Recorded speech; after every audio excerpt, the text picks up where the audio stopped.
desert was unnaturally still, as though the very sands were holding their breath. The faint glow of the distant moons cast elongated shadows across the camp. Yet, it wasn't the moons or the endless dunes that gripped the tribe in silence. It was him. Galamir stood at the center of the gathering, his figure both commanding and alien. His bronzed skin, once weathered by Sylon Prime's relentless storms, now bore etched markings that pulsed faintly, a rhythmic glow that seemed to resonate with the tribe's unease. His eyes burned with a strange, otherworldly intensity, and the very air around him felt heavy, as though the weight of an unseen force pressed down on everything it touched. The elder stepped forward, his weathered face carved with years of wisdom and burden. The moonlight caught the fine lines of his features, casting them in stark relief. He was the anchor of the tribe, a figure of stability in a world that offered none. But now, standing before Galamir, his steady presence seemed fragile, diminished by the weight that hung in the air. Galamir, the elder began with unease. What has become of you? You left us seeking Cronux guidance, seeking visions to save our people. But the man who stands before us now, you are not the same. There is a weight to you, a shadow that was not there before. What is it you have seen? The voices of the tribe stirred, rising with anxious energy, as unease rippled through the crowd. They clung desperately to the elder's words, seeking solace, their trust in Cronux and its guidance trembling beneath the weight of the man who now stood before them. Galamir lifted his hand, and the restless voices fell away, silenced not by fear, but by a palpable force, an unspoken command that seemed to emanate from him and press upon their very souls. You feel it, Galamir said, his voice low and resonant, carrying an authority that pressed into their chests like an invisible force. The weight in the air, the pull that binds us here now. You sense it because it is not me you stand before. It is something far greater. Cronux has guided us, yes, but Cronux is not the end. It is not the answer. It is the thread that has led us to the true force, the true purpose, Vorathor. The name struck the air like a hammer on stone. The tribe recoiled at its sound, foreign and heavy, as though the very syllables carried an unnatural weight. The elder's brow furrowed, suspicion sharpening his gaze. Vorathor, the elder repeated, the word alien on his tongue. What is this force you speak of? Another delusion? Another voice conjured by Cronux? We have trusted Cronux for generations. It has shown us the storms, guided us through chaos. It has been our light in the darkness. And now you claim there is something greater. Why should we abandon the one thing that has carried us through the chaos of this world?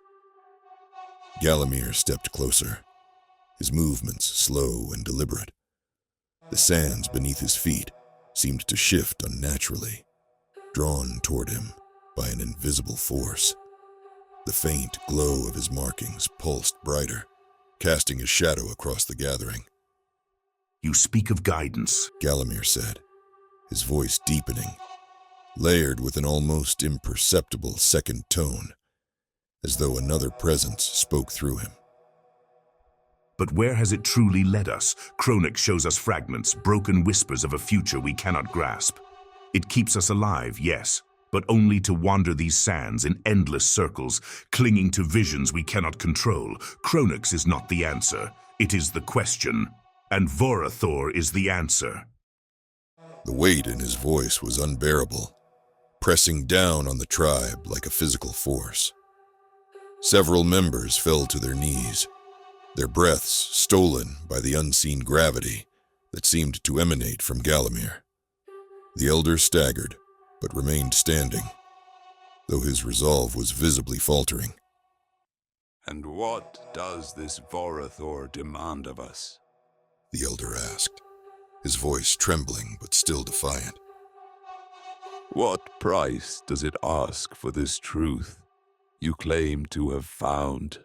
Galamir's lips curled into a smile devoid of warmth, filled instead with inevitability. It does not ask, it does not beg, it commands, Galamir said, his voice resonating like a drum beat in the stillness of the desert. It is the force that shapes all things, the weight that binds the stars, that pulls the worlds into motion. It is the gravity that none can escape, the power that has always been with us, though we could not see it. The tribe shuddered, the very ground beneath them trembling, as though drawn toward Galamir. The air thickened further, becoming almost suffocating. Those who remained standing found it harder to breathe, as though some invisible presence was pressing against their chests, demanding submission. Every prayer to Cronux, Galamir continued, his voice growing louder, more commanding. Every vision, every step we have taken in these sands, it has all been leading us here to this moment, to Vorathor. Cronux is but the shadow of its power, a fragment of its essence. And now Vorathor has spoken. It has called us, and it demands everything. The elder's voice cracked as he spoke, his earlier defiance now laced with desperation. And what does it mean to give everything? What does Vorathor offer in return for such submission? How do we know this is not another madness, another broken promise? Before Galamir could answer, the air itself seemed to shift. A low, resonant hum filled the space, vibrating through the sand and stone. It was not sound. It was a presence, a weight that pressed down on every soul gathered. The tribe froze, their eyes wide with terror, as the very desert seemed to bend around them. Then, it spoke. We are Vorathor. The voice was not a voice. It was a vibration, a force that resonated in their bones, their blood, their very souls. It was everywhere and everything, a presence so vast and incomprehensible that it felt as though the universe itself had turned its attention upon them. You question what we offer? You question the purpose of your existence? You have known us in every vision, in every breath, in every moment of doubt and hope. We are the center, the gravity that binds all things. We are the beginning and the end. The tribe fell to their knees, their resistance shattered by the sheer weight of Vorathor's presence. Even the elder, who had stood defiant moments before, was now bowed, his head pressed to the sand, as tears streamed down his face. You ask what we demand. Vorathor continued, its voice reverberating through the air. We demand all that you are, your fears, your doubts, your weakness. We shall strip them from you, and in their place, you shall become more. You shall become what you were always meant to be. Galamir stood tall, his figure illuminated by the faint glow of the Astari construct behind him. He turned his gaze to the elder, his expression unreadable but filled with a quiet intensity. Do you see now? Galamir said, his voice softer, but no less powerful. Vorathor does not seek to enslave us, it seeks to free us, to rise above the chaos, the storms, the endless wandering, to become something greater. This is not a choice. This is our destiny. The tribe looked to one another, their faces filled with a mixture of awe and terror. Slowly, one by one, they began to kneel, their heads bowed in submission to the force they could neither resist nor comprehend. The elder was the last, his shoulders sagging as he finally lowered himself to the ground. As the tribe knelt, the Astari construct behind Galamir began to glow brighter, its angular forms pulsing with an ancient, otherworldly energy. The air vibrated with the hum of Cronux, now intertwined with the presence of Vorathor. The desert itself seemed to shift, as though acknowledging the moment.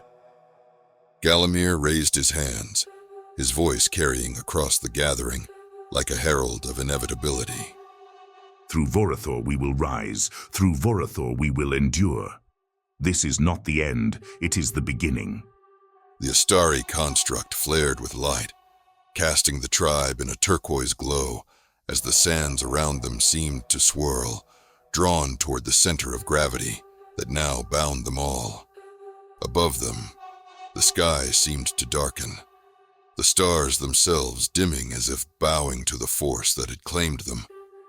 And in the silence that followed, Vorathor's voice echoed one final time, a dark and eternal promise. Through us you shall be reborn. Through us you shall endure.